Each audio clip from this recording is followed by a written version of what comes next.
ganhado pautas, sim, já vou falar disso, né, a ver com a luta de classes, com a luta das mulheres trabalhadoras, mas a cada ano que passa nos dá um desespero maior, porque é sempre uma pauta, parece que cada vez pior, né, cada vez pior o conjuntura que a gente está vivendo nesses últimos anos. Agora a gente está vivendo uma barbárie, né, é um momento de tragédia absurda que a gente está vivendo, que tem mais de 250 mil pessoas mortas nessa pandemia. Começou, né, no Brasil, assim, oficialmente, há mais ou menos um ano atrás. Há um ano atrás a gente chegou ainda ao teatro de 8 de março, foi a última semaninha antes de começar a quarentena. Estávamos todas nós lá, quem participa aí dos movimentos, né, nas ruas, lutando, né, por um futuro mais digno, né, por uma vida melhor para as mulheres, pela nossa vida, por vários motivos, né, pela saúde, pela educação, por trabalho, por terra, por dignidade. E agora essa luta se faz ainda mais urgente, né, e se faz muito necessária. Então tem o lado ruim de estar, né, muitos lados ruins da pandemia, de tudo que a gente está vivendo. O lado bom, talvez, de estar online, agora a gente consegue conversar com pessoas que, né, pessoalmente já ficaria mais difícil, porque a gente mora em estados diferentes. Então tem esse lado bom de estar trocando essas experiências que são necessárias nesse momento. Mas, assim, é um momento de tragédia, impele ainda mais, né, a querer lutar e estar aí nos informando, né, nos formando para agir, né, daqui para frente e já no nosso presente também, em todos os locais que a gente atua. E daí, ô Gabi, eu não sei, para começar a fala, isso que eu tô falando, se fosse presencial seria muito bom conhecer todos vocês, né, saber de onde é, etc, etc, mas aqui fica meio complicado, então deixo uma próxima oportunidade. Acho que a maioria, né, de medicina, daí, né, do centro acadêmico do curso de vocês, e vou colocar aqui o slide, tá, Gabi? Daí me avisa se tiver alguma coisa errada.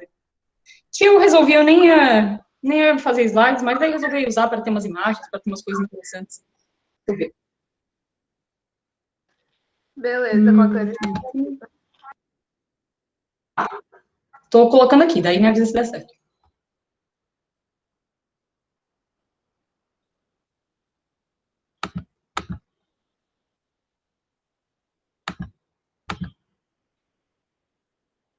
Peraí.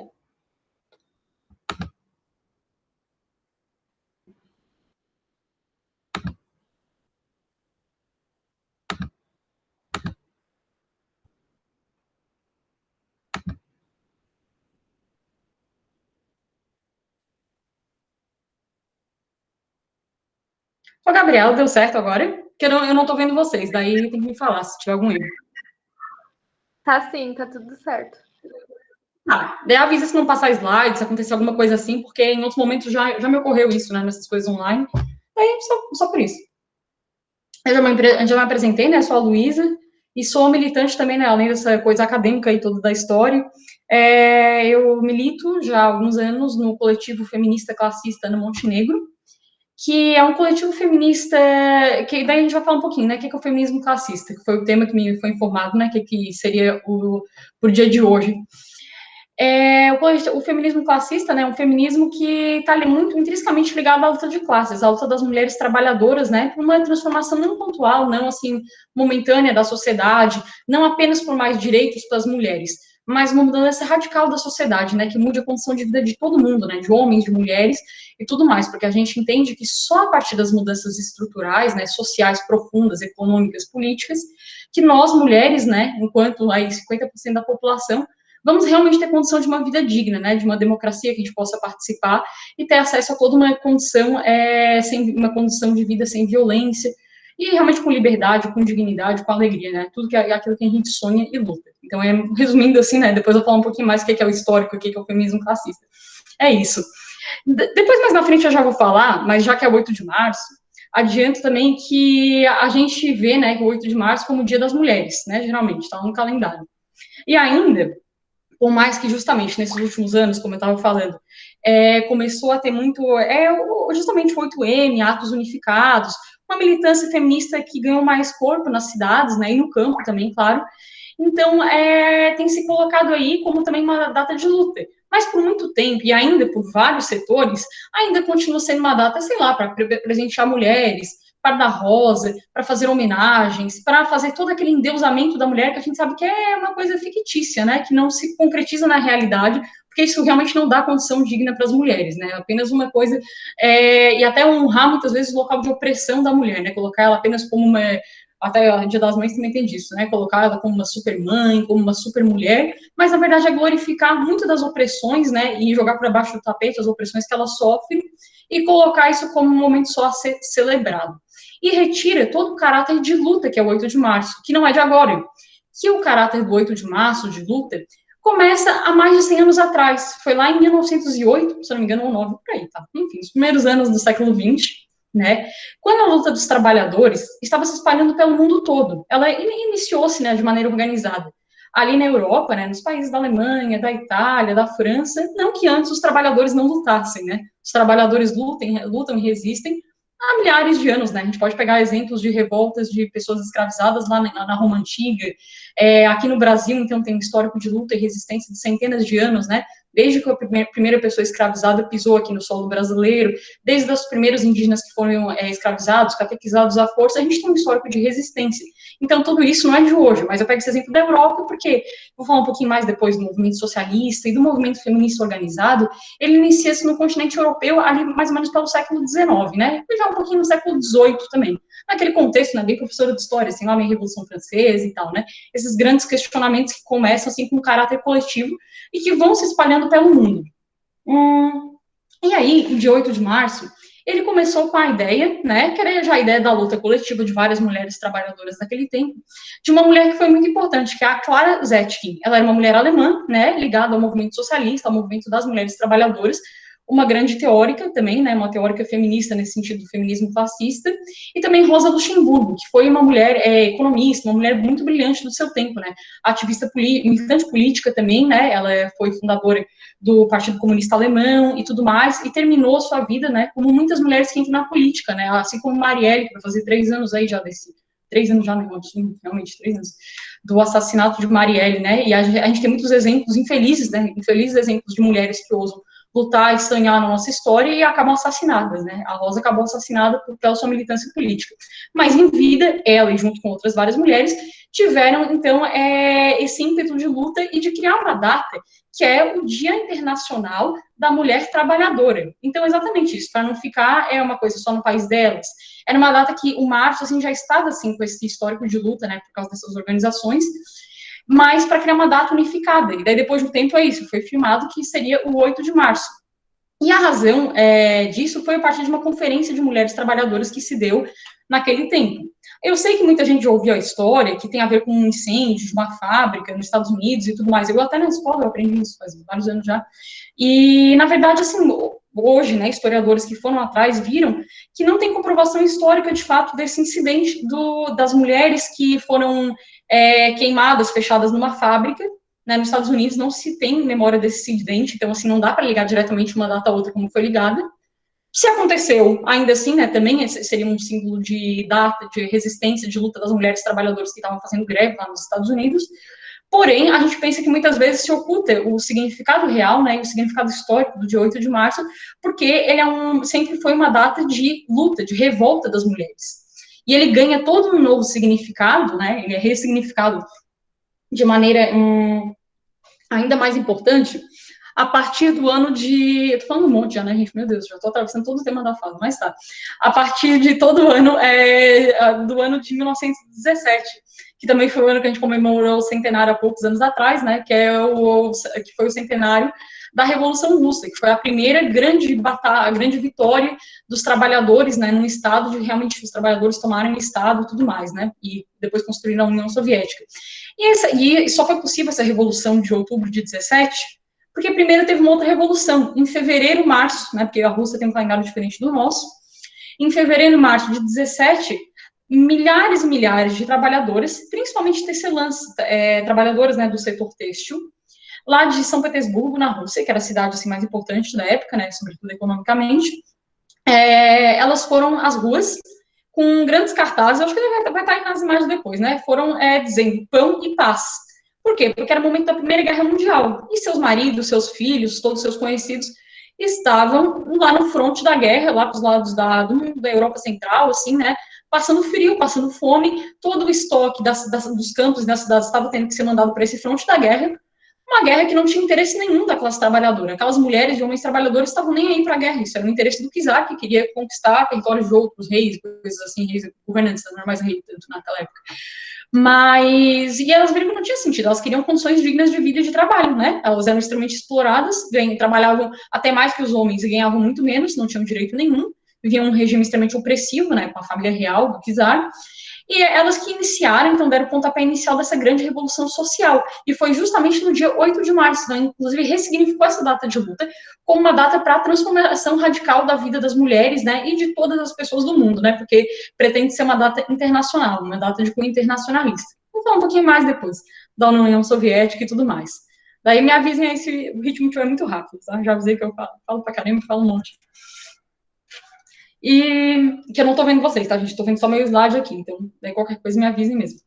Eu ia falar um pouquinho antes também do movimento feminista, entender, né? Como eu tava falando, esses movimentos que começaram lá na Europa, nessa época aí do século XVIII e XIX. E como já havia colocado, né, aqui no Brasil, no continente asiático, no continente africano, em vários locais do mundo, as pessoas, né, quando estavam em condições de opressão e de exploração, não ficavam quietas, né? Elas também se levantavam contra isso. E a gente pode pegar, como eu estava citando, né, o exemplo da escravização de muitos índios e africanos e descendentes aqui no Brasil, né, os trabalhadores também oprimidos aqui no Brasil, na América Latina, em vários outros países, também estavam em luta. Mas muitas vezes era uma luta mais individual, mais pontual. Não era ainda uma luta tão organizada, né, com uma teoria, com uma prática tão organizada. Mas a gente tem muitos exemplos antes, né, pensar também de mulheres batalhadoras antes mesmo do movimento feminista constituído. A gente lembra que tem a Alpaltone, tem Dandara, mulheres, né, que estavam lutando nas lutas quilombolas aqui do Brasil. Tem milhares de mulheres anônimas em todo o mundo, que a gente nunca talvez vai saber o nome, que também se levantaram, também se revoltaram aos papéis impostos na sociedade, né. Porque a gente vê isso mundialmente, como que em muitas sociedades diferentes, culturas extremamente diferentes entre si, em todos os continentes, a maioria das mulheres é relegada a uma posição de subalternidade, uma posição que elas não têm o mesmo poder político que os homens, não têm a mesma voz, o mesmo direito nas famílias, os mesmos direitos econômicos, né, como de herança, de trabalho igual, né, um trabalho igualitário, e fica muito mais relegada a um papel de ser mãe, né, de parir, de cuidar da família e tudo mais. E também, e as mulheres também se sublevavam contra isso, né? Até eu já vou falar um pouco depois de onde que é essa origem, é uma coisa quase que mundial da opressão da mulher. Mas aí, começam alguns movimentos organizados, justamente lá no século XVIII, pontualmente com essa segunda imagem aqui, a Mary Wollstonecraft, que agora acho que até tem um livro publicado no Brasil, foi traduzido, né, oficialmente, assim, né, impresso o livro. E ela foi uma das primeiras mulheres a questionar um pouco isso, né? E de ver que não era uma coisa natural a opressão do homem sobre as mulheres, que não era natural que a mulher, porque a mulher era naturalmente mais incapaz, mais frágil, menos apta para o conhecimento formal, né? Que a mulher apenas era naturalmente, assim, dada uma coisa por Deus, né? Deus diz para ela ser mãe, não precisa aprender a ler, né? Não precisa trabalhar fora de casa, que isso não compete ao seu sexo, né? Era coisa que muitos filósofos por séculos e por séculos, né, além, por vezes, alguns livros religiosos, né, toda uma ideologia que se criava, né, que era isso, né, que esses eram os papéis das mulheres e não deveria ser cruzada essa fronteira, né, o público, né, participar da sociedade politicamente, ativamente, pertencia ao masculino, e também que masculino, né, geralmente é o masculino da classe dominante, né, o pobre, o camponês, que ficasse lá também e não reclamasse muito, né, era mais ou menos isso que a gente tem aí historicamente, a sociedade de classes, né, e essa desigualdade entre homens e mulheres. E ela a Mary Wollstonecraft, como eu estava falando, ela coloca isso, que não era uma coisa natural. Ela já advogava, né, que as mulheres deveriam ter as mesmas oportunidades que os homens, as mesmas condições de ensino, as meninas deveriam ser alfabetizadas e tudo mais. E depois também, mais ou menos, nem é depois, logo antes, mas é na mesma época aí que ela publica esse escrito, porque ela era da Inglaterra. Tem a Olympe de Gouges, que está ali em cima, né, essa senhora aqui, que foi na época da Revolução Francesa, né, e ela já colocava em oposição, né, que foi feita a Declaração Universal dos Direitos dos Homens. E ela já via que essa declaração, ainda que se pretendesse universal, era universal para os homens. Então, ela até conseguia reconhecer que, realmente, que não havia direito divino de um rei, né, governar sobre todo mundo na Terra. Não havia uma desigualdade física, uma desigualdade real entre, exatamente, um duque e um camponês pobre, né? Eles seriam iguais. Mas ainda estava colocada a desigualdade entre homens e mulheres, né? Elas ainda não podiam estar na vida política ativamente, né, formalmente, e eram vistas ainda como inferiores, incapazes, não iam para a educação formal, uma série de coisas. E aí, né, várias mulheres questionavam isso, uma delas foi a Olympe de Gouges, ela escreveu na Declaração dos Direitos da Mulher e da Cidadã, em oposição a isso. E daí ela acabou na guilhotina, porque, né, daí questionou demais. Teve outras implicações políticas também, não foi só por isso que ela foi para a guilhotina, mas, enfim, a gente vê também que essa luta, né, já começou a ser germinada já logo, já há mais tempo, né, e tempo a trancos e barrancos, né, sempre muito difícil, né, com muita resistência dessas mulheres, e que já uma adenda, né, eram mulheres que tiveram condições de aprender a ler, a escrever, a estudar, que não era o grosso da maioria, nem de perto da maioria das mulheres daquele tempo, né, seja na Europa, seja aqui no Brasil, seja nas sociedades asiáticas como um todo. Então, assim, tem muitas diferenças, né, de próprio conhecimento que permitiu essas mulheres estarem nesse movimento primeiro, e não era a maioria das mulheres que tinham acesso ao conhecimento. E aí, né, a gente começa a ver, eu até sempre lembro daquele filme As Sufragistas, que é um filme até bem interessante, né, que saiu há alguns anos, que fala dessa luta pelo voto feminino. E é um filme interessante até por isso, porque mostra como uma luta unificada também entre essas mulheres de um maior estrato social e mulheres trabalhadoras, operárias, né, que estavam também panfletando, participando ativamente dessa luta para as mulheres terem direito ao voto. E aí, né, tem até a foto aqui de em cima, que é a Emily Pankhurst, que foi uma sufragista muito conhecida, né, da Inglaterra, e ela foi presa e tudo mais, né, porque era um completo absurdo, né, essas mulheres estavam na rua gritando que queriam direitos. E isso, né, faz 100 anos atrás. Em muitos países, né, vale a pena lembrar, como a Itália, que eu acho que é em 1953, a França também nos anos 50, só após a Segunda Guerra Mundial, que muitos países, até do Ocidente, que as mulheres tiveram direito legal ao voto, né. E começou primeiro na Nova Zelândia, mas o segundo país justamente foi lá na Rússia Revolucionária, que eles deram, né, o direito à participação política formal das mulheres. Aqui no Brasil foi com Vargas, né, nos anos 30, e claro que a gente também, né, falando daí já um pouco aqui do feminismo classista, a gente reconhece os limites disso, né, porque a gente sabe que a gente não vive uma democracia real, mesmo, né, eu, mulher, podendo votar e ser votada, em tese, né, ser eleita é outra história. Mas a gente sabe que isso tem uma série de falhas. A gente reconhece que foi um movimento importante, né, para a luta das mulheres, porque também estava em jogo o reconhecimento jurídico, formal, da igualdade das mulheres. E aí, mas isso não era a única luta daquele tempo também, né? Já tinham vários outros movimentos de mulheres ganhando força ao redor do mundo. E aí tem essa senhora que está aqui embaixo também, que é a Sojourner Truth, que ela tem uma história de vida muito triste, muito interessante. Ela era afrodescendente, né, no sul dos Estados Unidos, na época que ainda havia escravidão nessa região dos Estados Unidos, né, os Estados Unidos teve aquele negócio que o norte ficou proibiu a escravidão, mas o sul continuou bastante escravagista, e com vários abusos cometidos, né, como todos os regimes escravagistas, e ela acabou sendo libertada, né, depois já quando já estava mais adulta. Ela chegou a ter 13 filhos, né, e todos foram, né, vendidos como escravos e tudo mais, então, enfim, ela não teve nem a continuidade, né, da família dela, que ela pôde conhecer e tudo mais, mas ela dedicou sua vida inteira até a morte para a luta, né, para a luta abolicionista, e também uma luta por direitos das mulheres, né, mas que justamente se colocava o seguinte: ela foi um dia, e quem conta isso é a Angela Davis, eu acho que é naquele Mulher, Raça e Classe, se eu não me engano, tá?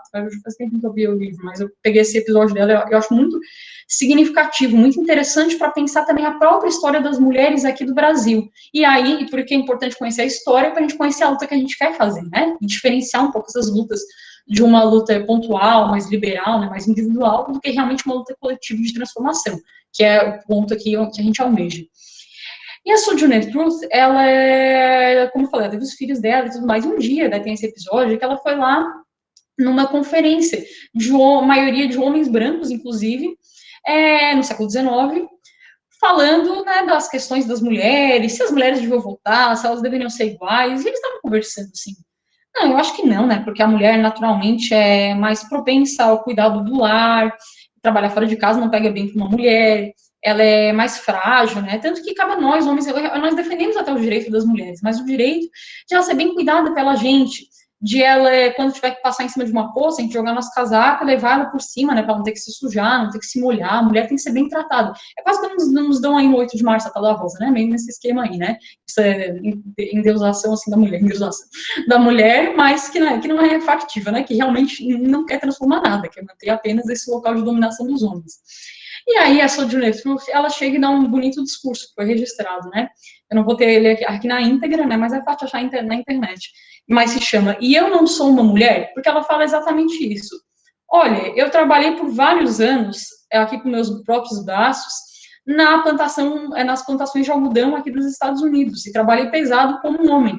Trabalhava por vezes até mais. Eu pari todos esses meus filhos e vi eles serem vendidos para a escravidão. Eu sofri muitas dores. Nenhum homem veio perguntar como é que eu estava, nenhum homem foi colocar o casaco para eu passar, nenhum homem ficou me cuidando, né? Eu era tratada, fazia muito trabalho braçal, né? E ninguém nem ligava para a minha condição. E ela pergunta: e eu não sou uma mulher? Então, vê que essa condição da fragilidade, da feminilidade, ela era atribuída só a certos setores, né? Só as mulheres brancas aí com certa condição social, porque também pensava até na condição aqui do Brasil, né? As mesmas mulheres brancas livres que podiam haver nesse tempo colonial, na época imperial aqui do Brasil, quando ainda havia, infelizmente, a escravidão, também as mulheres trabalhadoras também estavam trabalhando na roça, né, pegando no pesado, e sobretudo as mulheres escravizadas, né, indígenas ou africanos ou afrodescendentes, estavam pegando super no pesado, tão mais que os homens, muitas vezes, e mesmo assim ninguém vinha dizer que elas eram naturalmente mais frágeis, né, e que tinham que ser protegidas e tudo mais. Então a gente já vê essa desigualdade colocada aí. Isso é um exemplo interessante para a gente perceber, né, como também a desigualdade racial, étnico-racial, também está imbricada muitas vezes com o machismo, né? É toda uma luta que precisa ser conjunta, porque não dá para dissociar uma coisa da outra. E assim como uma ótica de classe, né? Que vê a mulher como frágil, como digna de cuidados, é apenas aquela mulher dos setores mais altos da sociedade, né? Da mulher da burguesia, da pequena burguesia. As mulheres trabalhadoras que têm que acordar cedo, pegar no pesado, fazer todo o trabalho triplo, duplo, essas daí não merecem a mesma consideração, né? Então era mais ou menos esse o pensamento da classe dominante daquele tempo. E as mulheres aí vão se colocar contra isso. E aí, eu tô falando muito rápido, gente. Uma água. Que deixa eu só ver o horário também, né? Pra não passar demais, tá? Se eu fico aqui falando um monte de coisa, até é um tema que tem muita coisa para falar, né? Eu nem fiquei trazendo trechos de coisas e tal, para não ficar muito pesado, né? Muito carregado de informação. Mas aí começa também, junto, né, desses movimentos que eu estava falando da Sojourner Truth, que é no meio do século XIX e tudo mais, na Europa está tendo essa efervescência do pensamento socialista, né, que é o pensamento que vem radicalmente, né, depois da Revolução Francesa e tudo mais, para mudar a condição de vida dos trabalhadores do mundo. Porque se pergunta, se tudo ao nosso redor, né, e continua essa realidade até hoje, porque infelizmente a gente ainda vive sob o capitalismo, tudo ao nosso redor, aqui, nossos móveis aqui da nossa casa, o computador que a gente está usando, celular, roupa, né, tudo mais, foram feitos por trabalhadores, né? Todo o nosso mundo, as estradas, as ruas, as luzes, né, o sistema elétrico que eu estou vendo aqui para fora, tudo é feito por trabalhadores. Se tudo é feito por nós, né, que também somos da classe trabalhadora, né, nós que, para sobreviver, a gente precisa trabalhar, né, se a gente simplesmente, mesmo que muitos de nós somos estudantes ainda, né, mas, né, pensar assim na família de vocês e tudo mais, se a pessoa parar de trabalhar, mesmo que talvez ela tenha um dinheiro guardado, né, ela tenha um apartamento a mais, né, uma pessoa assim, do setor de classe média, uma classe média alta, né, digamos, mas a grossa maioria da população não é isso, né, aqui do Brasil, na realidade, que a gente vive, que uma parte muito grande da população ganha até 2 salários mínimos, se a pessoa parar de trabalhar, ela simplesmente não come mais, ela não sobrevive mais, e essa é a realidade, né, da classe trabalhadora, a classe que precisa trabalhar para se sustentar, né. Então, se é essa classe que produz tudo que a gente vive, por que não é ela que comanda o mundo, né? Então começa a ser gestado esse pensamento. Por que uma pequena minoria do mundo, né, de homens, né, privilegiados aí de um pequeníssimo setor, eles vivem, né, eles lucram às custas de toda uma maioria de uma população que vive condições muito ruins de vida, né, porque as condições eram péssimas no século XIX, mas ainda são péssimas para muitas pessoas hoje aqui no Brasil, né, e no Brasil em vários países aí da periferia do capitalismo, né, na África, na Ásia, na América Latina. Então, começa a ser questionado, né, esse movimento, né, começa a ganhar mais força, é um movimento socialista. E começa com vários teóricos, né, o Saint-Simon, Fourier, que eram chamados socialistas utópicos, e aí já tinham mulheres participando dessas lutas. E aí, mulheres que também estavam escrevendo, estavam tendo acesso a esse conhecimento, e uma delas muito importante, essa aqui de baixo, essa aqui de cima, Jeanne de Rouen, que era da França também, e ela fundou um jornal feminino, que era para a luta de direitos das mulheres, então já começa a agitação política das mulheres pelas mulheres, e estou fazendo todo esse histórico enorme aqui, né, de onde que a gente vem com essa ideia do feminismo fascista. E a Flora Tristan, que é uma mulher, essa aqui de baixo tem a imagenzinha, e ela é muito interessante, porque ela que fez aquela frase bem famosa, né, que geralmente é atribuída ao Marx, que o Marx usou, né, no Manifesto Comunista, chamado Proletários de Todo Mundo, univos. E ela usa no seu livro, né, que chama-se A União Operária, que é publicado em 43 na França. Ela era uma mulher com uma história pessoal muito interessante, ela também foi trabalhadora em fábrica, ela passou por uma vida que ela casou cedo, teve 2 filhos, se não me engano, no Peru, né, ela tinha parte da família que era peruana, da América Latina, e ela sofreu muita violência doméstica, ela quase foi assassinada, que é uma realidade, né, historicamente, a gente tem muitas mulheres que sofreram violência doméstica, muitas, e isso, infelizmente, continua também, né. E ela teve esse cara, ela sofreu muito com a violência doméstica, né, então ela, infelizmente, sentiu na pele toda a violência que aflige, né, as mulheres trabalhadoras, e ela fugiu no navio e foi para a França, que acho que ela também tinha alguma origem na França, algo assim, e foi lá, né, sustentar os filhos dela e tudo mais, e ela teve contato com esse pessoal. E ela já está falando dessa necessidade de emancipação dos trabalhadores, que será obra dos próprios trabalhadores, já fala nesse sentido revolucionário. E, ao mesmo tempo, não esquece, né, que tem uma desigualdade entre todos os trabalhadores, existe, sim, uma desigualdade entre homens trabalhadores e mulheres trabalhadoras, né. Ela já coloca que dentro que a proletária, né, a mulher trabalhadora, é ai, meu Deus, esqueci o que eu ia falar. A trabalhadora é a proletária do proletário, né, então ela tem que ser a trabalhadora fora de casa, mas também dentro de casa ela também está na servidão, então, do homem com quem ela convive, né, então ela já vê essa desigualdade que a gente tem até hoje nas nossas casas, muitas vezes, né, que as mulheres, além de trabalharem fora de casa, que a grossa maioria das mulheres historicamente trabalhou e também trabalha hoje, né, fora de casa, então a gente vem quebrar um pouco essa ideia que as mulheres entraram no mercado de trabalho recentemente, isso não é real, quando a gente pega a maior parte das mulheres, e elas também tinham que trabalhar, né, jornadas duplas e triplas dentro de casa. Vou acelerar um pouquinho para falar, acelerar assim, não no ritmo da fala, mas o andamento aí da coisa para a gente falar mais do feminismo classista, assim, um pouco do histórico, mas eu acho que é importante trazer esse histórico, né, para terminar aqui essa coisa, que é o Engels, né, que foi um grande companheiro do Marx, sociólogo, e ele colocou já essa frase, né, na sua obra. Na família, o marido, nessa ideia que a gente estava conversando, na família, o marido representa a burguesia e a esposa o proletariado. Então, se no mundo a gente tem uma minoria que se aproveita do trabalho da maioria, né, para continuar a viver, né, enquanto uma classe, digamos assim, parasita, e a outra vive condições muito ruins, muito precárias de vida, uma analogia como essa é possível pensar entre os homens, e mesmo entre os homens trabalhadores, que é algo assim tenso, né, complicado, parece que assim, nossa, então, né, esse homem está querendo ser contra a luta unificada, né, dos homens e das mulheres, né, algo assim, mas não, né, não é isso. Não é eu também o que a gente quer, né, a gente não quer que um feminismo que, não, eu sou extremamente contra homens, homens não têm que participar, né, porque a gente convive na sociedade entre homens e mulheres, né, a gente tem que ter uma solução conjunta também para isso. Ainda, né, que o protagonismo das mulheres numa luta também feita por mulheres, né, essa importância política de mulheres estarem construindo sua própria luta é extremamente importante e a gente não nega isso. Mas o Engels já vai estar falando, então, dessa desigualdade, né, muito grande que há entre homens e mulheres em toda a situação, e ele olha essa coisa que eu estava até falando antes, né, numa situação mundial, inclusive.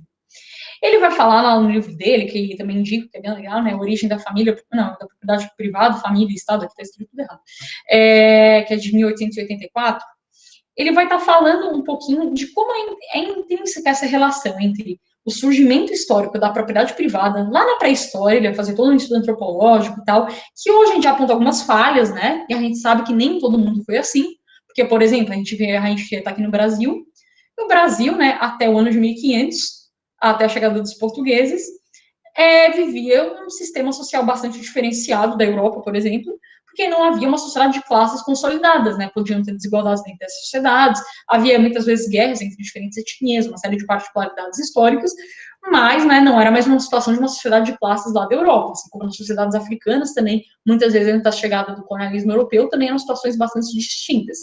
Porém, mesmo em muitas dessas sociedades, há uma relação, por vezes, de dominação de homens sobre as mulheres, como eu estava colocando. Então, o Engels vai estar lá colocando o porquê disso, né? E ele liga, muitas vezes, com essa questão da possessividade do homem, né? Que está ligado com esse, historicamente, com essa coisa de os seres humanos se fixarem, né, numa terra e começarem a produzir mais, e aí começar a possuir coisas, e a partir do momento que possui coisas, aquele homem, muitas vezes, ele quer passar aquela herança para alguém. E como que ele vai garantir de passar a herança para quem é realmente filho dele? Só controlando a pessoa com quem tem o filho, só ele controlando a mulher para saber que o filho é realmente dele, né? Porque não existe o teste do DNA. Então, é assim que o controle dos homens sobre as mulheres, né, segundo essa teoria aí que Engels coloca, né, que como eu falei, tem muitos poréns também, mas mundialmente dá para entender isso, né, e com isso também ele liga o surgimento das classes, o surgimento do Estado e tudo mais. Então, por isso que a gente tem esse entendimento, né, que é uma luta bastante conjunta, né, e essa ideia da posse, gente, a gente vê, infelizmente, né, pô, é realmente triste de estar sempre tá falando desses temas, mas porque é extremamente necessário, né. Quantos casos de violência que a gente não vê, né, aqui no estado de Santa Catarina, no Rio Grande do Sul, por todo o Brasil, né, muitos casos, o Sul tem um índice bem alto de feminicídios, inclusive, de justamente aquela coisa, né, se ela não é mais minha, ela não vai ser mais de mais ninguém. Quando a mulher quer terminar um relacionamento, casamento, namoro, afins, e o homem não quer, e ele tem esse extremo sentimento de posse, né, de ciúmes muito pesado. E aí resulta justamente nos feminicídios, né, em uma série de situações de violência contra a mulher que a gente vivencia até hoje. Está muito ligado com essa ideia, né, de propriedade. Então, as mulheres ainda são muito vistas como propriedade dos seus maridos, né, de suas famílias, de seus pais, e ainda é uma luta que a gente está travando. Né? E aí também, né, só pensando assim, Engels também já era muito crítico, né, da classe dominante, né, dessa moralidade burguesa que ele criticava como uma falsa moralidade, né, que bem essa coisa que a gente estava falando antes, né, de que as mulheres são frágeis, que precisam ser defendidas e tudo mais, e a gente pensa naquelas mulheres do século XIX, aqueles vestidos arrastando até o pé, tapado até o pescoço, porque, né, estava lá na Inglaterra, tinha toda essa coisa, um pudor sexual muito grande, né, que as mulheres não podiam se mostrar nada, toda uma defesa da virgindade, do casamento, uma série de coisas que ele já critica, ele sabe que isso é hipocrisia, que esse casamento, né, a monogamia, ele também tem essa crítica à monogamia muitas vezes, entendendo de que era falsa, né, de que era monogamia só para as mulheres, porque os homens, né, tinham lá, viviam sua poligamia à vontade, porque eles viviam ainda nos prostíbulos, tinham suas amantes e tudo mais, né, também explorando mulheres muitas vezes, né, por causa das prostitutas e tudo mais. Então ele vê como isso uma falsidade, né, uma hipocrisia, um discurso que não condizia com a realidade, e também que não condizia com a realidade que eles diziam que as mulheres eram frágeis, né, porque eles mesmos empregavam, né, empregavam péssimas condições de trabalho e de salário, meninas, né, como essas daqui que são fotografadas lá na Inglaterra em 1867, que estavam trabalhando no pesado, né, que saíam sujas, levando peso. Então tem um filme bem interessante, que é a obra do Émile Zola, que é um francês, né, ele tem um filme bem legal, 3 horas, né, professor de história adora passar isso, né, então os alunos ficam felizes, né, porque várias aulas sendo filme. O filme O Germinal, e mostra exatamente essa condição, né, do pessoal que trabalha nas minas, né, minas de carvão lá na Europa. E aqui no Brasil, então, para a gente pensar, né, até a própria construção das minas, né, na qual muitas trabalhadoras escravizadas e trabalhadores escravizados também foram, né, utilizados como uma mão de obra, um sistema terrível, né, e também, por exemplo, na América Espanhola, a mesma coisa, né, a prata e tudo mais, muitos incas, né, o pessoal da etnia inca, foi utilizado nesse trabalho especializado da mineração da prata e tudo mais, e muitas mulheres também, né, então a gente vê, mais uma vez, que toda essa ideia, né, de que as mulheres começaram a trabalhar recentemente, que as mulheres, né, a luta das mulheres não tem muito a ver com trabalho, com a condição de classe, não é uma coisa que se comprova verdadeira. Aqui tá, não vou ler não, mas é a Clara Zetkin, né, a Rosa Luxemburgo, que eu falei para vocês, né, essas duas senhorinhas simpáticas aqui, quando estavam lá na sua militância, acho que essa foto ali da década de 10, né, do século passado, 5 anos atrás, quase, e ela tá colocando, né, como foi uma teórica, ela coloca isso, né, só junto das mulheres proletárias o socialismo será vitorioso. Por quê? Porque ela é uma mulher socialista, né, estava querendo essa transformação radical da sociedade, que é essa transformação de dar o poder todo para os trabalhadores, né, uma ideia radical de poder popular, né, de que a maioria tem que governar para a maioria, né, e não mais aceitar que 1% domine sobre todo o resto da população, que é a população que realmente constrói o mundo, né, essa é a ideia, assim, né, falando bem resumidamente do socialismo, né, dentre várias outras ideias, né, de que, enfim, vai falar um monte de coisa, mas ela está falando isso de maneira muito interessante, né, porque não apenas ter essa noção que uma transformação radical da sociedade é necessária para nós mulheres, para a gente ter uma real mudança de condição de vida, por outro lado, também a própria construção de uma sociedade igualitária, de uma sociedade socialista, não pode acontecer sem as mulheres, porque nós, mulheres, somos, afinal, metade da população, né? E simplesmente não dá para tentar transformar uma sociedade com só metade dela. Isso totalmente não existe. Então, também precisa ser uma obra ativa das mulheres, né? De estar junto nessa militância, ombro a ombro com todos os trabalhadores, né? E é assim que a gente entende também no nosso feminismo fascista. Aí também já falei, né? Eu já resumi essa história toda antes, do pão e paz, né? Das mulheres na Rússia.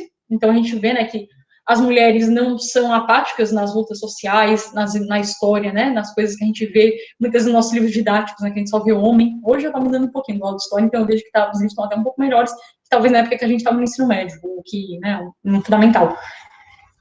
Mas ainda é muito essa ideia que a história é muito feita por homens, né, e oculta o lado das mulheres nessa história toda.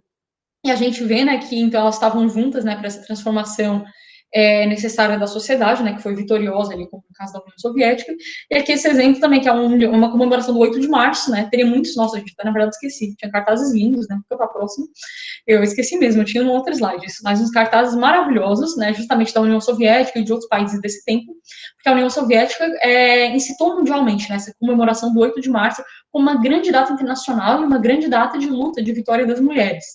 Então, faziam, né, pôsteres, cartazes comemorativos e vários cartazes, várias coisas incentivando a luta das mulheres. Mas o tema hoje que não era especificamente o 8 de março, né, era mais também a luta das mulheres como um todo. Então, por isso que eu fiquei mais nisso. E aqui, né, falando justamente desse internacionalismo, né, de mulheres africanas, mulheres asiáticas, junto com as mulheres europeias, pessoas de várias etnias, né, que tinham que estar nessa luta por uma emancipação real, né, por direito das mulheres. E aí, né, eu até cito, eu não vou poder ficar lendo aqui, porque eu tinha ali o livro tudo para ler, mas não vai dar tempo também. A Alexandra Kollontai, né, que é uma das muitas mulheres que foi, assim, linha de frente nessa época revolucionária, e ela foi uma mulher que foi ministra, né, e na época foi criado o equivalente ao Ministério das Mulheres, lá na Rússia Revolucionária. E elas estavam focadas, né, para construir justamente essa sociedade igualitária, elas viam que o papel da mulher não podia ser deixado de lado, né, e que não podia se fazer uma revolução, de fato, numa sociedade que não levasse em conta todos os aspectos da vida dessa metade dessa população, e que tinha muitos aspectos particulares, né, porque historicamente era um grupo social bastante oprimido, né, nós mulheres somos até hoje, né. E aí, ela vai colocar, né, junto das mulheres, fazer uma série de programas de alfabetização, porque o alfabetismo das mulheres era muito grande, incitar que as mulheres estivessem nas lutas políticas, né, por exemplo, os soviéticos, que eram, né, os organismos de classe daquele tempo, às vezes equivalente a um sindicato, né, equivalente a uma organização de bairro, para as mulheres camponesas estarem no campo, né, porque muitas mulheres eram camponesas nessa época na União Soviética, elas estarem no campo e estarem montando suas cooperativas, terem autonomia financeira enquanto mulheres também, né, porque via que essa questão não era apenas, né, em 18, eles fizeram uma constituição que deu igualdade entre homens e mulheres. Mas não bastava apenas ter igualdade, inclusive no divórcio, que foi uma lei muito avançada para a época, né, no Brasil, então só veio permitir o divórcio, assim, dessa maneira, coisa de 60 anos depois, 70 anos depois, né, muito depois mesmo. O divórcio poderia ser pedido pelas mulheres, né, que também era uma vitória, né, também era uma conquista. Porém, ela via que, assim, não adiantava também dar o direito ao divórcio e essa mulher não ter condição material de sair de um casamento que ela sofria violência, muitas vezes, como, infelizmente, a gente ainda vê hoje, né? E, justamente, aqui no Brasil, as mulheres são as mais precarizadas no trabalho, sofrem situações de violência e não conseguem, muitas vezes, desvencilhar delas, porque não tem para onde ir, né? E não tem sua renda, tem que cuidar dos seus filhos, né? Tem vários gastos, é uma condição extremamente complexa. E, nesse momento, essas mulheres já estavam apontando isso.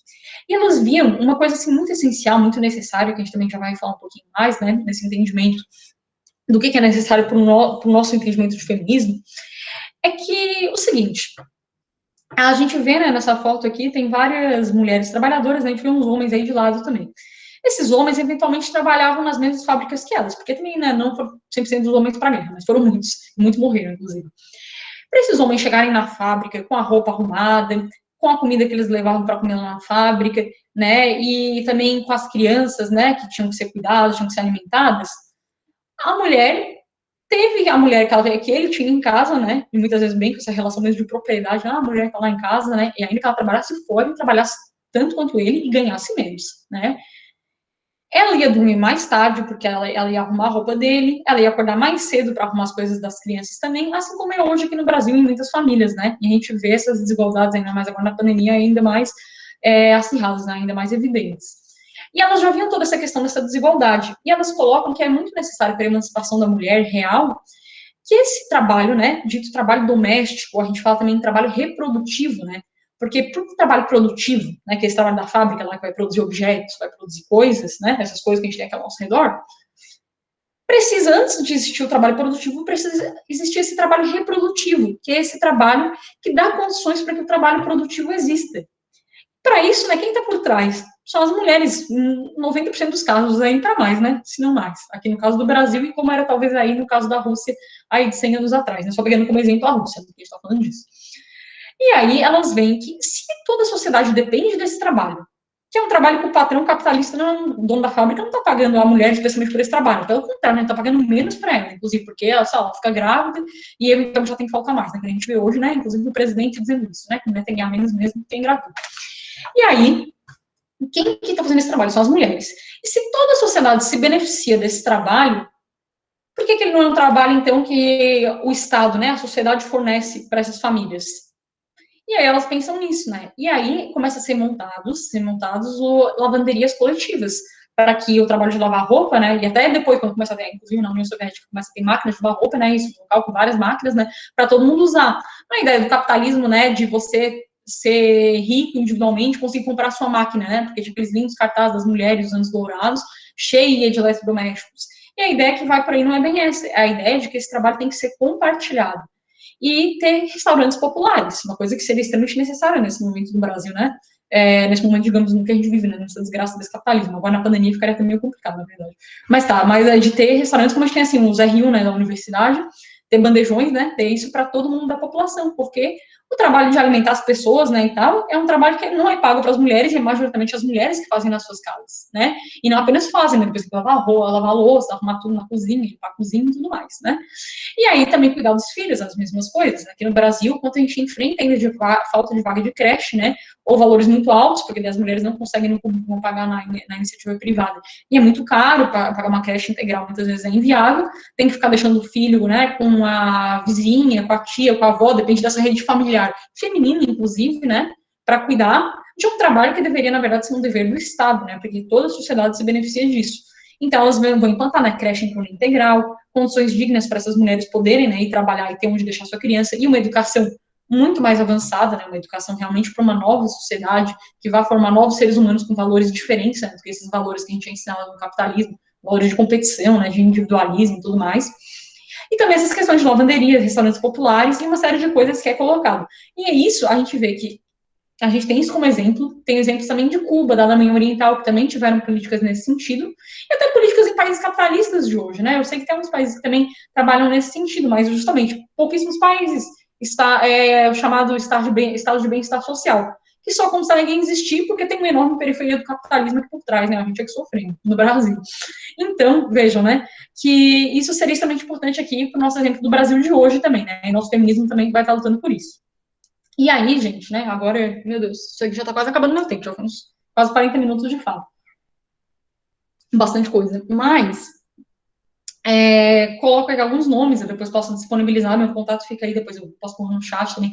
Quem quiser saber mais, quem quiser ter contatos dessas obras, não tá acabando ainda, tá? Só colocando alguns nomes aqui no que eu tô me baseando para falar. São algumas dessas autoras, né, que falam de reprodução social, né, que é essa teoria do trabalho reprodutivo. Grandes mulheres, como a Eliette Safiotti, que foi uma grande teórica, né, uma socióloga, falecida há poucos anos aqui no Brasil, uma mulher trabalhadora, né, que pôde ter acesso à educação formal, fez doutorado nessa área e foi a primeira, assim, a fazer uma tese justamente a mulher e a sociedade de classes, mito e realidade, mostrando, né, como no Brasil essa desigualdade, se tem uma desigualdade de classe muito grande no Brasil, tem também uma desigualdade entre os sexos muito forte, né, e a Eliette vai estar colocando isso lá, ela é muito boa, fantástica mesmo. E uma série de mulheres, né, a Silvia Federici, que agora está muito em alta, Cindy Arusa, que tem aquele feminismo, junto, eu esqueci de pôr o nome dela, a Titi Bhattacharya, que é uma indiana, que tem aquele feminismo para os 99%, são todas obras muito interessantes, Angela Davis, Ana Montenegro, né, que nomeia o nosso coletivo, que foi uma mulher, né, que teve junto muito, toda a sua vida se dedicou para a luta das mulheres trabalhadoras no Brasil, e ela foi jornalista, foi poetisa, fez uma série de trabalhos para as mulheres, né, de educação formal, foi exilada na ditadura, né, foi perseguida por seu trabalho, por isso que o nosso coletivo homenageia ela. Tem a Maria Lacerda de Moura, que foi uma mulher anarquista, na época, uma das primeiras lutas de trabalhadores no Brasil. A Maria Lacerda de Moura, ela era considerada muito ousada, porque ela falava da livre sexualidade da mulher, de ela poder não ter essa necessidade de ter que ter uma família naquele padrão, né, de ela também querer direitos enquanto mulher trabalhadora, de querer expressar seu amor, sua sexualidade, numa época que isso era completamente mal visto, impensável para as mulheres, né, declarar isso publicamente em jornais, em panfletos. E a Maria Lacerda de Moura fazia isso. E tantas outras mulheres aí que eu citei, né, a Alexandra Kollontai, a Flora Tristan, Clara Zetkin. E aí, minha gente, né, agora, né, meu Deus, tem. Mas eu vi que a Gabriela não mandou mensagem nenhuma, então tudo bem. Daí, vem um pouco essa questão, né, com tudo que a gente viu. Será que é possível conciliar a luta de classes, né, a luta por uma sociedade realmente igualitária, uma sociedade socialista, E o feminismo? Porque, assim, por um lado, vem, às vezes, algumas pessoas dentro do movimento socialista, marxistas e tal, dizer, mas o feminismo não, também pós-moderna, né, pequeno burguês, isso é coisa das mulheres que ficam lá perdendo tempo com isso. Isso não divide a luta real da classe trabalhadora? E tem também, né, pessoas que, mulheres, né, muitas vezes que vão dizer, mas esse negócio, né, de marxismo, pô, vocês ainda ficam falando de Marx, né, um homem macho, né, o que vocês estão usando esses machos como teoria também? E não é um momento de agora a gente ficar só entre a gente, né, só entre as mulheres, falar só pelas mulheres, sabe, eu não sou obrigada a ter que ser didática com todo mundo, né, se fala muito isso, né, não sou obrigada, e realmente não é ninguém é obrigado, tá, gente? Mas, e também vem um pouco desse questionamento, né, por parte também, novamente, dessa outra galera. Se pensar assim, já que muitas das opressões das mulheres são também opressões de classe, como a gente está vendo, né, essas condições da mulher trabalhadora, que são muito evidentes, né, na sociedade capitalista, será que a gente só lutar por uma revolução, né, uma emancipação da classe trabalhadora já não resolve todo o problema das mulheres? E a gente vem no feminismo fascista com o entendimento que não é bem assim. Nem por um lado, a gente não acha que é um problema ter homens como, né, parte da nossa teoria, porque todo o nosso conhecimento humano é feito por homens e por mulheres, né, a gente não tem por que ignorar isso, ainda que sim, a gente vai falar muitas vezes, como estou falando aqui, né, de muitas mulheres, mulheres importantes, que a gente tem que sempre lembrar, né, a gente está nesse esforço também de lembrar mulheres na ciência e tudo mais, isso é muito importante, né, porque as mulheres foram muito ofuscadas e apagadas historicamente, mas, né, a gente vê que isso não faz sentido, e também, assim, querer excluir. A gente convive, querendo ou não, a gente pode ter muitos problemas, às vezes, com muitos homens, e é verdade, né, a gente mais que a gente estudar mais sobre feminismo e tal, a gente percebe cada vez machismo em coisas que antes a gente achava natural. Então, a gente fica assim, que ranço de homem, né, não quero também, não, roda de conversa só de mulheres e tal e tal. E eu acho também que, às vezes, tem que ter roda de conversa, tem que ter momentos só de mulheres, para se abrir entre mulheres, porque é muito bom. Porque a gente é ensinado desde criança a sempre ficar meio assim quando tem um homem olhando, quando tem um homem no mesmo ambiente, a gente já não fala com a mesma naturalidade, às vezes, a gente não é ensinada a se colocar, né, nos espaços políticos, a falar com voz alta, né, a timidez, muitas vezes, é algum traço muito ligado às mulheres, né, nos espaços públicos, isso tudo é um resquício do patriarcado, né, de colocar as mulheres apenas ao espaço privado. Mas a gente vê que não é bem assim, que tem que estar junto, porque justamente a gente quer transformar a sociedade, não vai transformar também novamente só com metade dessa sociedade. E a gente vê também que o que divide a classe não é a luta feminista, ou a luta antirracista, por exemplo, ou a luta anti-LGBTfobia, por exemplo, também. O que divide a classe são justamente esses preconceitos. O que divide a classe é o racismo, o que divide a classe é o patriarcado, é o machismo, né? Então, a gente tem que se unir para acabar realmente essas divisões que existem entre a gente, para conseguir lutar em conjunto por uma transformação da sociedade. É isso que o feminismo classista acredita muito, né? E, claro, muitas opressões das mulheres são de classe, né? Mas a coisa é muito mais complexa, né? E existem, como eu estava falando, lá fora triste, que já coloca isso, tem desigualdades dentro da própria classe, inclusive desigualdade de trabalho dentro da própria classe, né? As mulheres que estão trabalhando em casa para que os homens consigam trabalhar fora. E sempre que elas trabalham fora também, né? Daí vem a jornada tripla que a gente vivencia.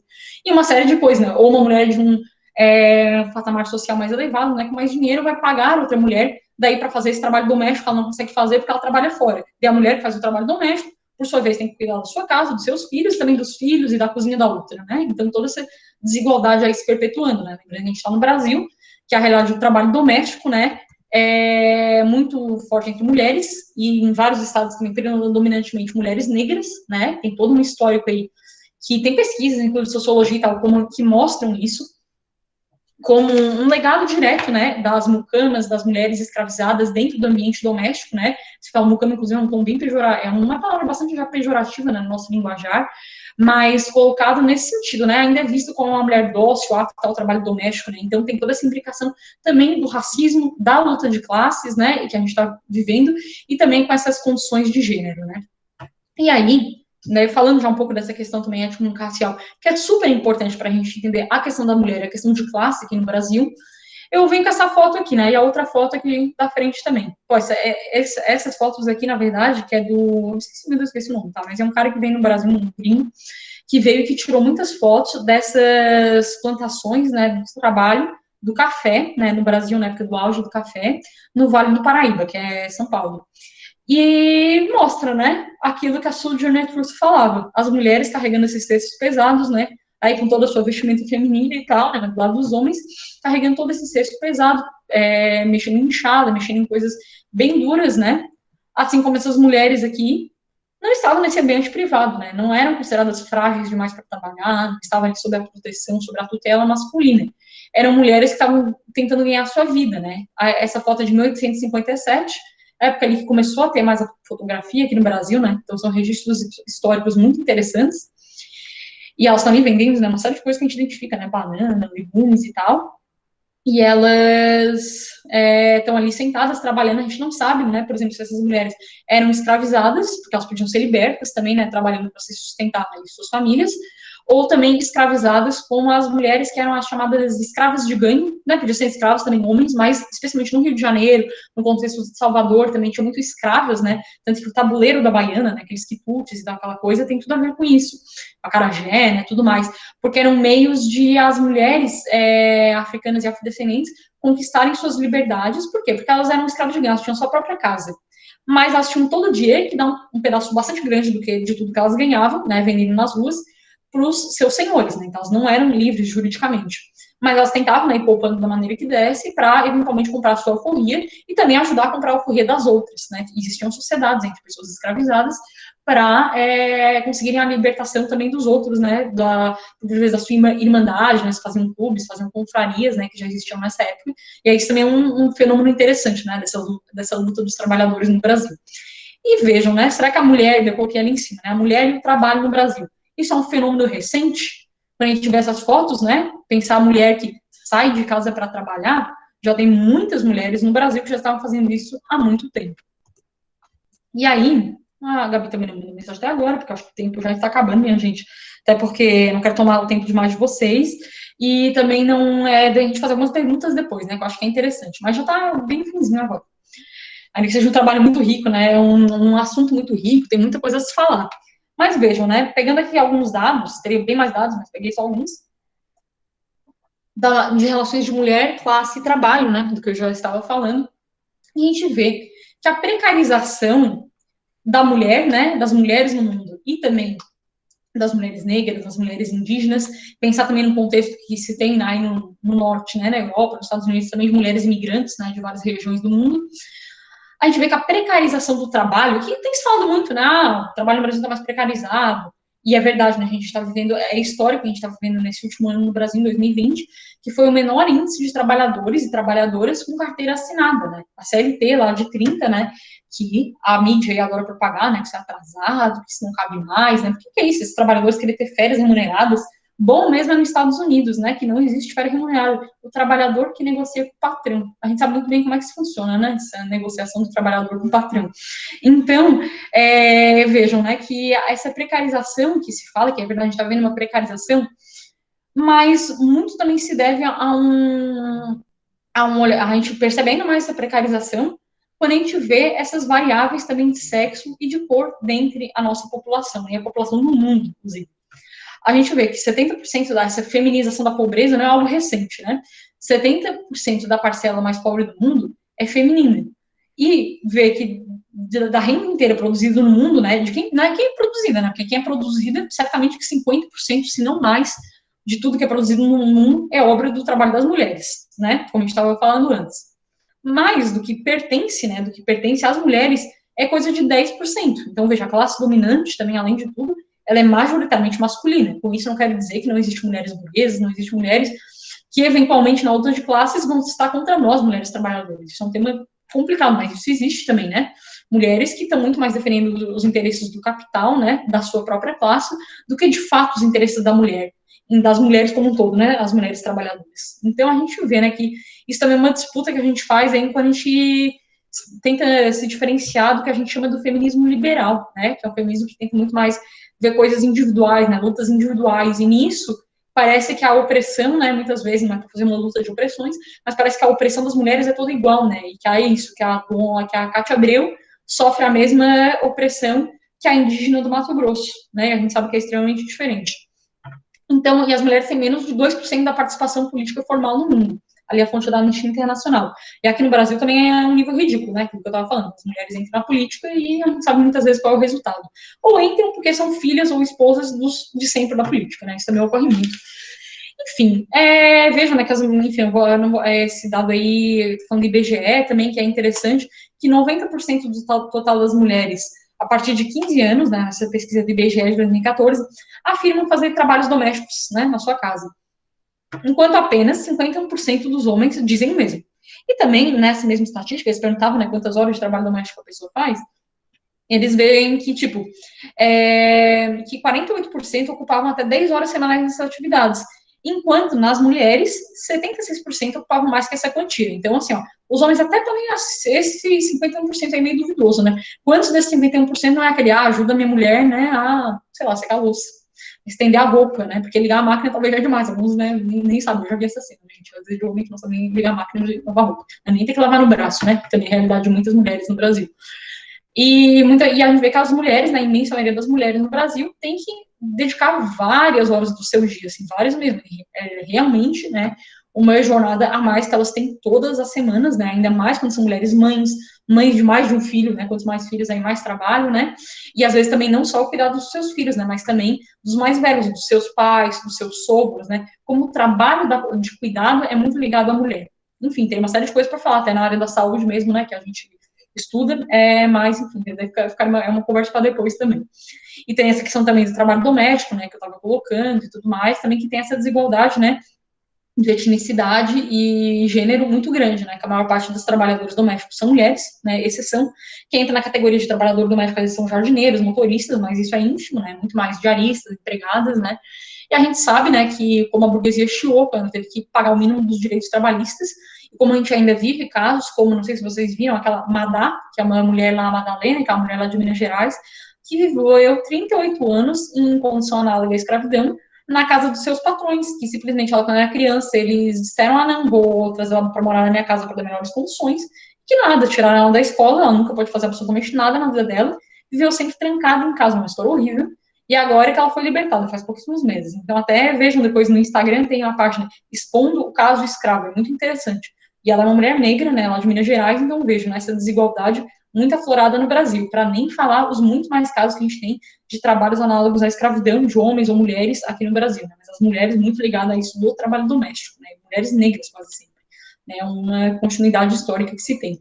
Então, gente, é o feminismo fascista, né, resumindo aqui o que eu já falei, ao se colocar em luta contra o machismo, contra a exploração dos trabalhadores e tem uma defesa intransigente da vida das mulheres. E tem como objetivo uma transformação da consciência dos sujeitos. Então, para a gente, né, é necessário uma transformação coletiva, né, uma transformação radical para a vida das mulheres, né, nessas condições todas que eu falei, que questione o trabalho reprodutivo, que questione todas essas desigualdades das mulheres, que questione a divisão sexual do trabalho, que é isso, né, que as mulheres são ditas mais aptas para certos trabalhos, né, e são menosprezadas em outros, e o trabalho doméstico, né, acaba tudo isso ficando com a mulher e tudo essa ideia, né, da divisão sexual do trabalho, e só a partir disso que a gente tem uma emancipação. E a gente também discute, evidentemente, temas de sexualidade, temas do corpo, né, de relacionamentos, uma série de coisas, porque isso tudo tem a ver com o que a gente entende, né, da autonomia da mulher, e isso tem a ver também com a própria exploração do sistema capitalista. Nem deu para aprofundar muito aqui na condição LGBT e tudo mais, pode abrir para o debate depois, porque também tem muito a ver com isso, né, com a dominação do patriarcado, ela também é bastante uma dominação bastante heteronormativa, então com essa ideia do casamento monogâmico, né, que sempre está sustentando e reforçando esse mito do amor romântico, da felicidade da mulher que tem que ser toda no casamento, e a gente aqui não vai estar contra o casamento, muito ao contrário, gente, quem quer casar que seja, que case, né, case com mais pessoas, faça o que quiser, e seja muito feliz, mas consciente dessas condições, né, porque o que está nos posto aí historicamente como dominante, muitas vezes estão embebidas, né, na lógica capitalista e na lógica patriarcal nas nossas relações sociais. E, em última instância, né, o que a gente quer é uma transformação radical, né, das nossas relações sociais, né, é isso que a gente almeja, né, quando fala de destruir o capitalismo. A gente entende que o capitalismo, ele se apropria, né, do nosso modo de nos relacionar com o mundo, com as coisas, né, as coisas acabam tendo mais importância que as pessoas, né, o Marx mesmo, né, em outra frase, ele coloca mais ou menos isso. Então, a gente quer realmente mudar a nossa relação com o mundo, nossa relação com a natureza, né, essa relação de propriedade privada, né, por fim, a gente quer extinguir. E aí, né, a Ana Montenegro, que aqui eu estava falando, que dá um nome para o nosso coletivo, né, essa senhorinha aqui da foto, né, poucos anos antes de ela falecer, essa foto, faleceu em 2006, né, então o coletivo foi fundado em 2009. Em homenagem a ela, é um coletivo que quem quiser ver, tem aí nas redes sociais, tem site, para quem tiver interesse, né, de conhecer um pouco mais também, mas se não quiser, também tudo bem. Ele está colocado, né, na maioria dos estados do Brasil hoje, né, nessa perspectiva que eu estou falando para vocês. E a Ana, ela colocava, né, no livro dela que ela tem que a verdadeira libertação da mulher está inserida nas lutas econômicas, sociais, políticas e culturais, através das modificações estruturais da sociedade. Então, para a gente está muito além, né, o feminismo, essa luta do 8 de março, né, dessa época que a gente está vivendo agora, é muito além da mudança individual, né, tem que ser uma luta coletiva. E ela coloca, né, muito a ver com as condições materiais. Temos que considerar que existem milhões de outras mulheres que, além de necessitarem de rosas, necessitam prioritariamente de terra, de pão, de trabalho, de assistência médica, de educação, de cultura, para se libertarem. Então, a nossa verdadeira mudança, né, nossa verdadeira libertação, só vem, né, a partir dessa transformação material da sociedade. A gente não pode ter mais, como a gente vai falar de uma transformação efetiva da condição das mulheres, enquanto a gente tem um sistema social que deixa milhares, né, milhões de mulheres, aqui no caso do Brasil, agora, né, passando fome, ainda mais agora com o fim do auxílio emergencial, mulheres, né, que estão na luta pelo mínimo da condição de vida no campo, né, que é cada vez mais precarizado, né, com as últimas políticas, as últimas faltas de políticas sociais no campo, né, as mulheres camponesas estão sofrendo bastante, as mulheres camponesas em especial também sofrem com alto índice de violência e não tem, né, políticas públicas ainda adequadas, né, porque no campo não adianta gritar, que ninguém ouve, as casas são muito longe umas das outras. Talvez isso que eu sou aqui de Santa Catarina, que é parte rural também, então eu já acompanhei bastante também um pouco dessa questão da mulher camponesa, né, uma luta muito interessante. E tem muito isso, né? E tem várias particularidades dentro das mulheres trabalhadoras, a gente vê várias condições extremamente difíceis, né? A gente tem a Lei Maria da Penha, que foi um grande avanço, com certeza que foi, mas a sua efetiva aplicação ainda está muito longe. Inclusive, porque na sua aplicação, ela devia estar lá nas escolas, que às vezes eu estou, né, fazendo um pouco desse trabalho, eu falo para caramba disso com meus alunos, mas até agora eu tive problema, ainda bem, né? Talvez por dar aula mais aqui no interior, eu acho que essa coisa ainda não chegou tanto, né? De professor, doutrinador, sei lá o quê. Mas a coisa toda de dizer que tá na Lei Maria da Penha que tem que ter educação nas escolas contra a violência contra a mulher. E a gente entra daí numa pauta interessante que tem tudo a ver com saúde. A educação sexual. A educação sexual é muito interessante para homens e para mulheres, né? Sobretudo adolescentes, para os meninos e meninas, terem uma real noção de autonomia dos corpos, né, realmente essa libertação sexual, que pra gente é muito além do que aquela coisa que é vendida, né, uma coisa midiática. É uma coisa que tem a ver com sua autonomia, com sua própria saúde, né, com o direito de decidir quando quer engravidar, se quer engravidar, né, e que isso não seja uma coisa de súbito e obrigado, né. Por isso que a gente também luta por condições dignas, né, de acesso à contracepção, pelo aborto legal e seguro, né, que é um debate muito interessante, mas a gente vê que isso, independente da crença religiosa de cada uma, das convicções pessoais, isso é uma questão de saúde pública, né, e tudo mais. E a gente luta, né, pelo acesso justamente a uma saúde pública universal e gratuita, né, a gente está muito ligado também com a luta do SUS, com a luta da melhoria da educação pública, né, porque a gente não tem como deixar de lado essas pautas se a gente é realmente feminista, pensando, né, em nós todas mulheres, né, e não dá para pensar só em certos pequenos setores da sociedade. A gente vê, né, como está colocando, né, a gente é contra o genocídio justamente de povos indígenas, também está muito ligado à luta do campo, por vezes, né, a luta por terras, por demarcação. A gente não pode também ficar tranquila, justamente porque tem a Cátia Abreu lá representando no ministério, né, representando no ministério, porque a gente tem uma mulher em tal posição de poder, isso representa a maioria das mulheres, então é isso também que a gente questiona muito, né, e tem uma série de lutas que a gente precisa levar, né, na nossa frente e combater. Então, são algumas pautas que a gente tem aí no feminismo fascista. Gente, acho que era isso, falei demais, né? Acho que eu falei já por quase, já deu uma hora mesmo. Então, meu Deus. E eu agradeço a atenção de vocês. Podem perguntar qualquer coisa. Espero que não tenham ficado entediados, espero que tenham gostado. E teria muito mais coisa para falar, mas é muita coisa, então seria isso, tá? E agradecer a atenção mais uma vez e fiquem à vontade para falar o que quiserem. Inclusive, se tiverem alguma dica, alguma coisa a acrescentar, pode falar também. Eu vou ter compartilhamento.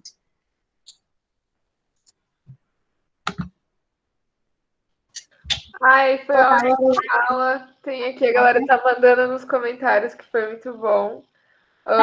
Que bom, muito obrigada, gente.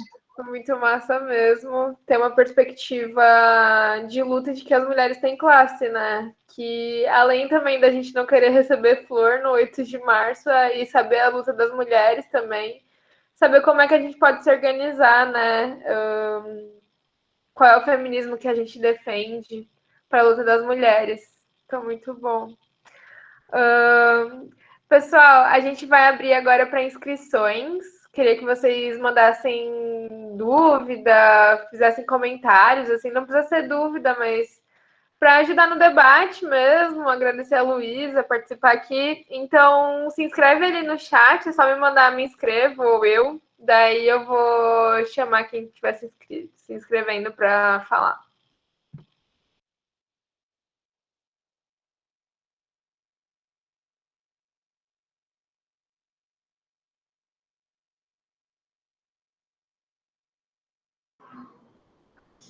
Gabriela?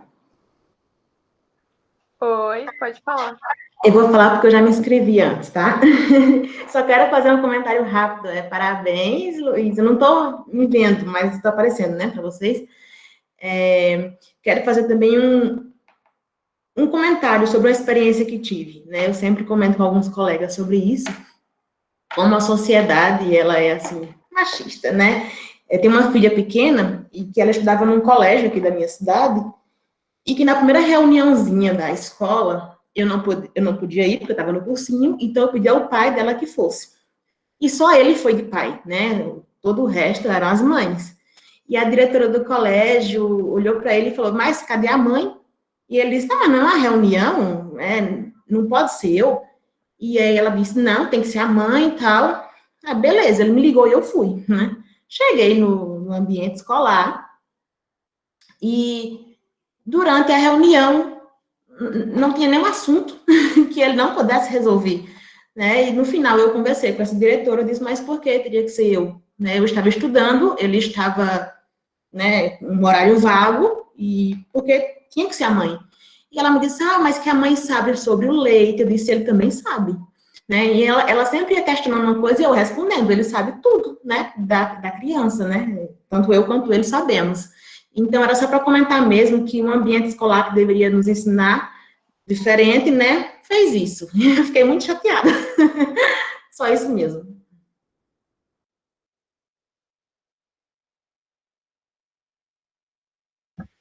Não sei se eu respondo logo depois, né? Nem a Tina, né? Eu já conheço, como eu estava mencionando antes, porque é a minha colega de turma. Conheço a linda filha dela, também a Valentina, uma querida.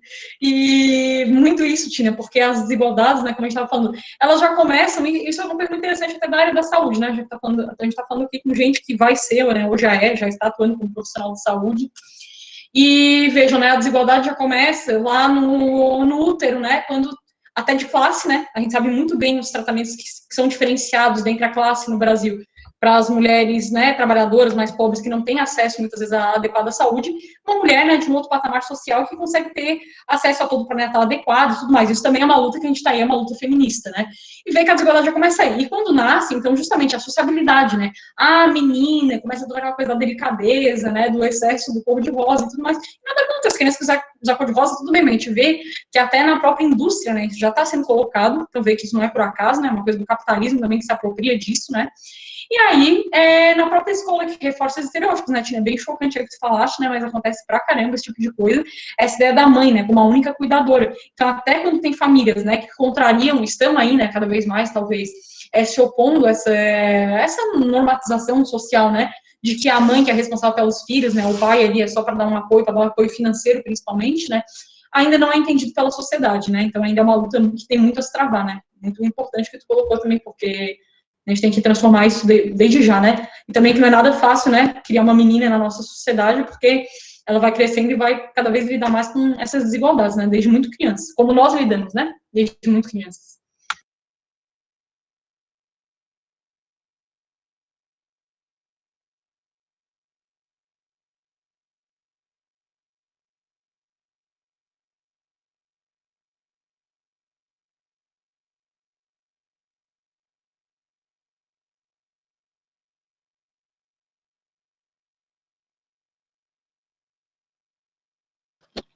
Pode falar, Bruna.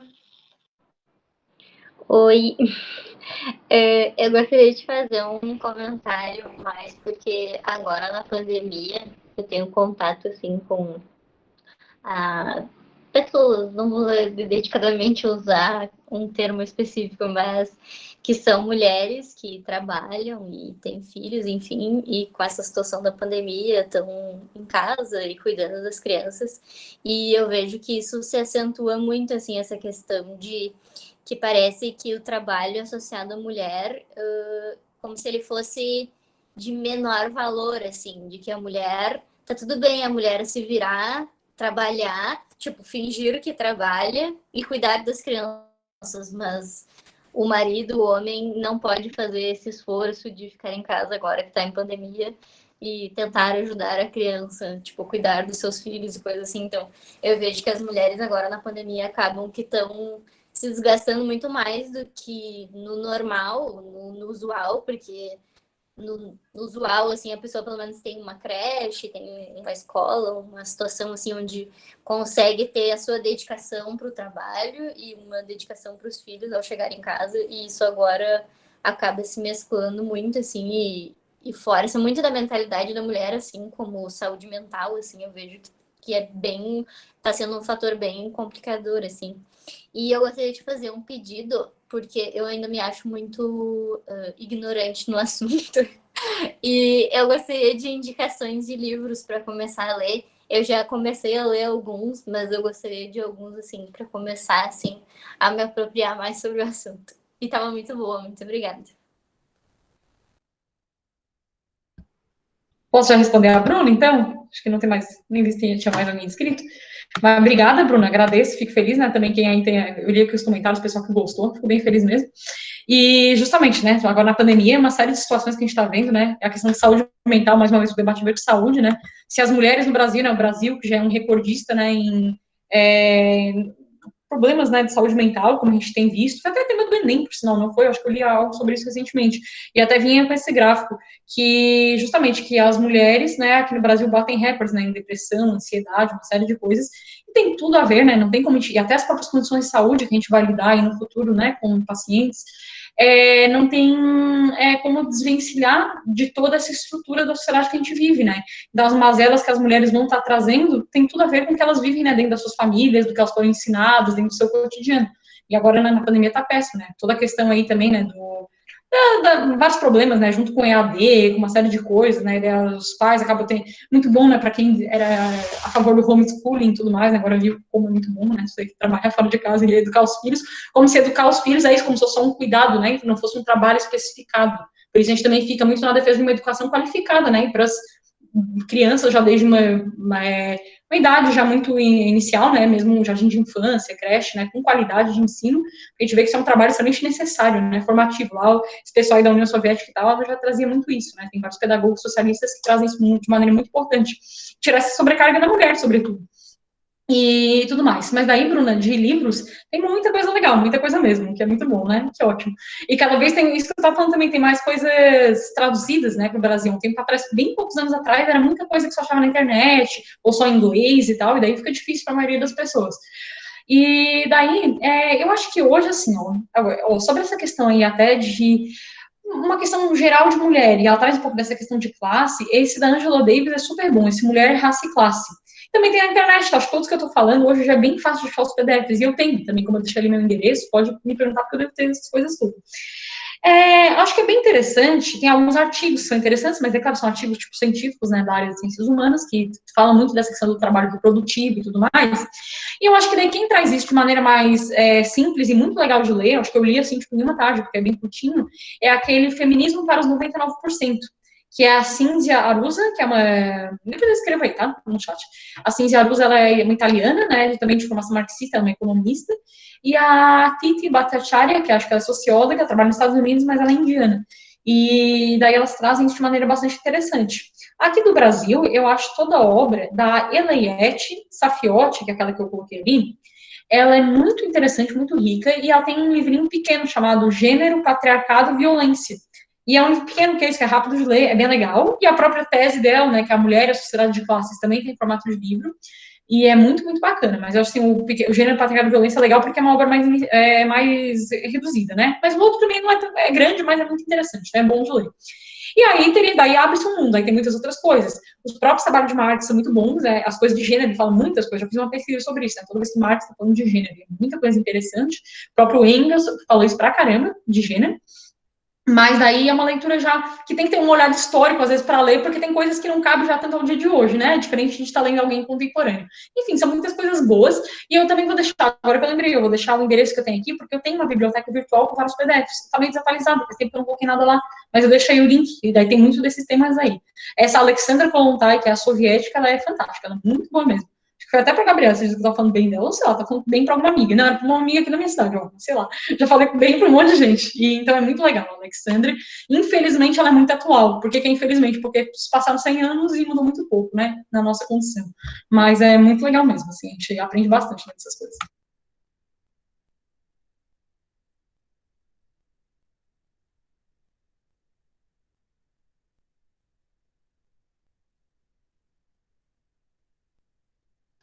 Ai, não tem ninguém inscrito, então eu vou me inscrever também para falar que tu estava trazendo, assim, tipo, como a gente também é responsável por ser trabalhador da saúde, né, e tal. E como tem a ver também feminismo classista com isso, né? E eu adoro, assim, ginecologia e obstetrícia, então eu estudo bastante sobre violência obstétrica e tal. Que, para quem não sabe, né, violência obstétrica são várias violências que ocorrem no meio obstétrico, mas que não necessariamente é só pelo obstetra, né? Então pode ser, ela é institucional também, né? O hospital pratica violência obstétrica, o atendente, todas as pessoas pelas quais a mulher vai passar ali no centro de cuidado, né? E as mulheres que mais são vítimas de violência obstétrica são mulheres negras. Inclusive, tem alguns artigos, assim, mais com essa linha marxista que falam, né, sobre como, por exemplo, questão de analgesia, como mulheres negras recebem menos analgesia durante procedimentos cirúrgicos, né, por exemplo, episiotomia, que também de rotina é uma violência obstétrica, que é o corte na vagina da mulher, sem analgesia nenhuma, né? Sem anestesia também. E acontece muito com mulher negra e também por causa dessa questão de como a gente tem esse mito de que a mulher negra é uma mulher que ela é mais forte, né? Que não sente dor. É uma desumanização mesmo da pessoa negra, né? É um racismo estrutural que está ali sendo institucionalizado, assim. E é muito chocante, porque a gente acha que é uma coisa super distante da gente, né? Tipo, isso acontecia em 1940, sei lá, isso acontecia há muito tempo. Não, tipo, isso acontece nos centros obstétricos, acontece no Centro Obstétrico da Santa Casa, aqui de Porto Alegre, que é o nosso hospital universitário, né? Ninguém gosta de falar isso, mas isso acontece. E outras coisas também, né? Deixar a mulher negra esperando mais tempo para receber medicamento, outro tipo de medicamento para fazer sorologia de infecção sexualmente transmissível, né? Várias questões assim.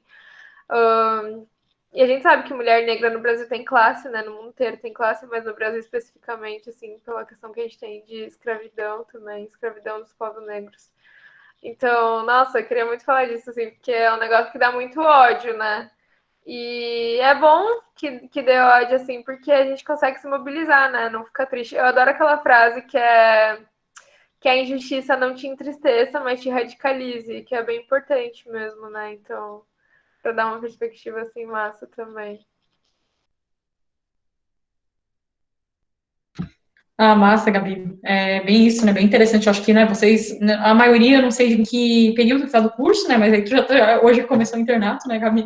E legal que vai estar vendo cada vez essas situações, né? E identificando essas situações de opressão, né? Porque não é fácil, porque talvez, né, pensando assim, como interno, talvez agora não vai ter como ter uma atitude imediata, né? Tem uma série de questões hierárquicas e tal, que é bem complicado, né, no meio, mas já pode estar se colocando, né? E justamente a gente está aqui debatendo esses temas e tal, já vai trazer uma nova perspectiva para profissionais de saúde, nós que estamos nos formando, né? Isso é muito importante, muito interessante, né? Que é muito diferente do que tinha há 30 anos atrás, né? Que são essas pessoas que estão consolidadas hoje. Ainda que algumas tenham debates interessantes também, né? A gente sabe que não é todo mundo 100% igual.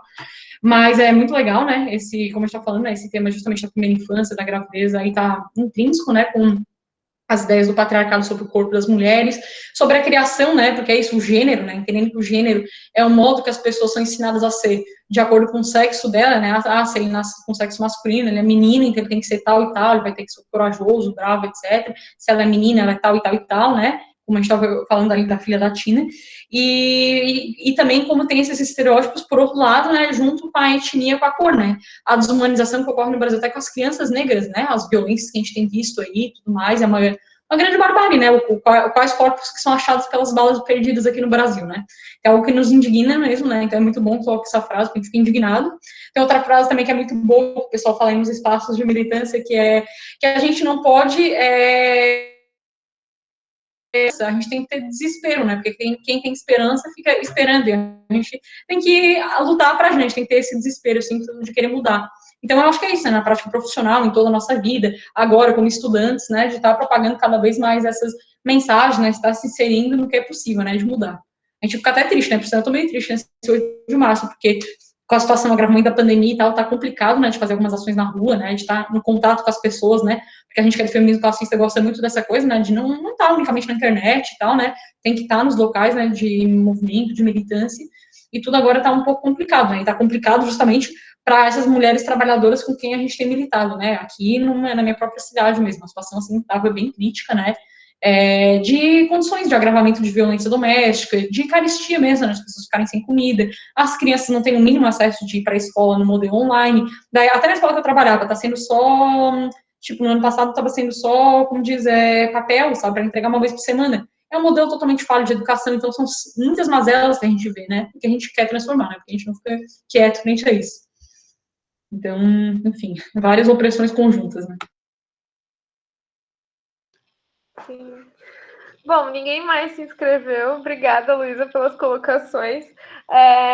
E também ia chamar, né? A Bruna pediu indicação de livro também ia falar para a galera conhecer o coletivo classista Ana Montenegro, que a gente quis trazer uma militante do coletivo justamente para a gente ter essa perspectiva também, né? De onde a gente pode construir junto, onde é que a gente pode não só estudar, mas ter uma formação que tenha uma prática também, né?